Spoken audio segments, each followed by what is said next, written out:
আজ ২৬শে মার্চ, মহান স্বাধীনতা ও জাতীয় দিবস। আজ বাঙালি জাতির অত্যন্ত গৌরবের দিন।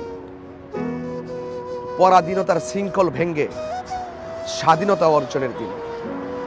পাক হানাদার বাহিনীকে হটিয়ে স্বাধীন রাষ্ট্র গঠন করার নেপথ্যে জীবনের শেষ রক্ত বিন্দু দিয়ে এই দেশকে স্বাধীন করার নেপথ্যে ১৯৭১ সালে ডাক দিয়েছিলেন স্বাধীনতার স্থপতি বঙ্গবন্ধু শেখ মুজিবুর রহমান। দীর্ঘ ৯ মাস রক্তক্ষয়ী যুদ্ধের মাধ্যমে এই দেশটি স্বাধীন হয়েছিল। আজ বাঙালি জাতির অত্যন্ত গৌরবোজ্জ্বল দিন ২৬শে মার্চ, মহান স্বাধীনতা ও জাতীয় দিবসে সমগ্র দেশবাসীর কাছে আমার এতটুকু আহ্বান, আসুন দেশটাকে সবাই ভালোবাসি, সকলে মিলেমিশে সম্প্রীতির মাধ্যমে এই দেশটাকে সাজাই। যেখানে কোনো হিংসা থাকবে না, বিদ্বেষ থাকবে না।